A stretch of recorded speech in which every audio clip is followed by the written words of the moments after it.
Dusun Mata Mega berada di ketinggian lebih dari 1.000 meter di atas permukaan laut. Dengan kondisi yang terisolir di pegunungan, sebagian besar warga Mata Mega memilih untuk bersandar pada hasil alam. Selain bertani, mencari madu juga umum dilakukan masyarakat. Hari ini saya bersama Yasi dan Han memulai perjalanan kami menuju hutan. Perlengkapan yang disiapkan tak banyak, hanya ember untuk menampung madu dan sebuah tali untuk memanjat pohon.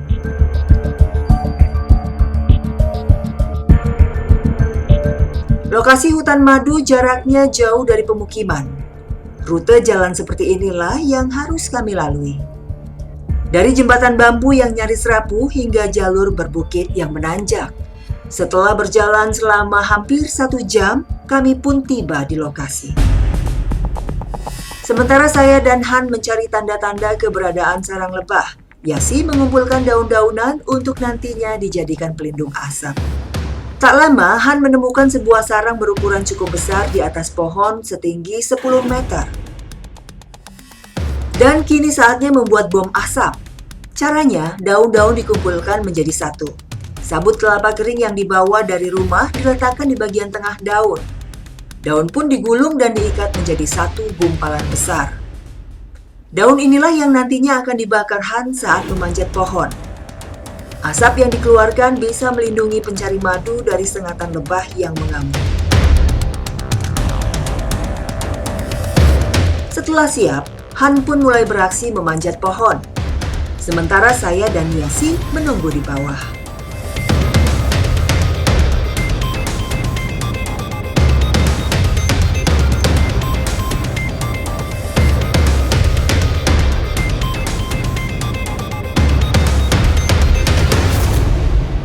Di atas pohon, Han mulai bertarung melawan lebah.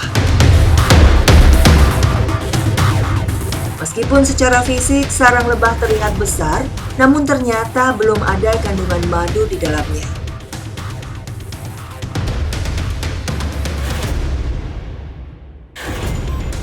Selain untuk menyimpan madu, sarang juga digunakan untuk menyimpan polen, telur, dan larva lebah.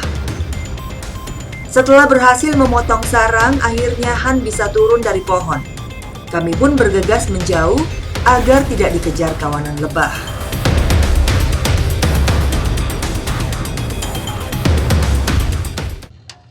Sayangnya hari ini kami kurang beruntung. Sarang yang kami dapatkan belum menghasilkan madu. Keadaan seperti ini memang sering dialami pencari madu. Jangankan saat musim hujan, saat musim kemarau pun tidak bisa dipastikan apakah sarang lebah sudah menghasilkan madu atau belum. Jadi ternyata walaupun tadi dari bawah secara fisik kelihatan sarangnya besar, ini hasilnya ternyata seperti ini. Masih belum ada madunya, dan ternyata yang isi airnya tuh juga masih kecil. Dipres juga nggak ada ya, karena emang lagi nggak musim.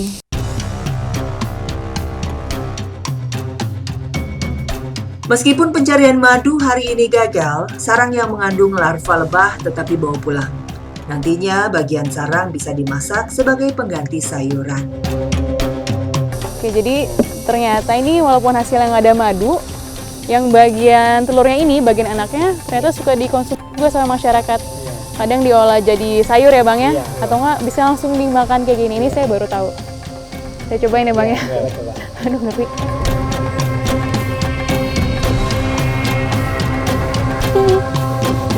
Aneh rasanya.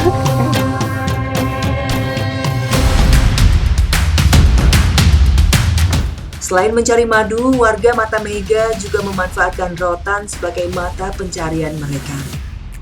Sama halnya dengan mencari madu, pengambilan rotan juga harus dilakukan dengan hati-hati. Tumbuhan liar di sekitar pohon harus dibersihkan terlebih dahulu supaya pohon rotan bisa dijangkau. Batang rotan kemudian dibersihkan bagian luarnya yang berduri.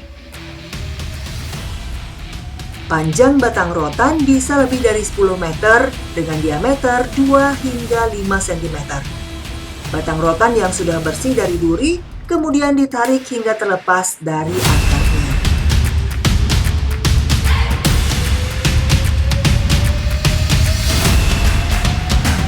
Dalam satu hari, Iwan dan Foi bisa memanen 2-3 pohon rotan.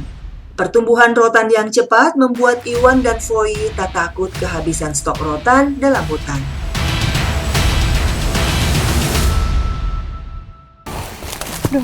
Ini nggak heran kenapa nggak ada perempuan yang kerja cari rotan, kebanyakan emang bawa bapaknya aja. Selain emang berat narik batangnya, banyak duri juga jadi bahaya. Ini kita masih mau cari lagi buat dikumpulin bawa ke desa.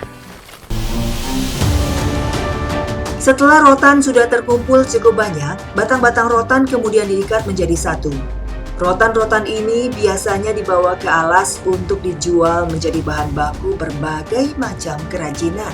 Hanya saja, akses jalan yang buruk sepertinya tak mendukung warga seperti Iwan dan Foi yang berniat menjual rotan ke kota.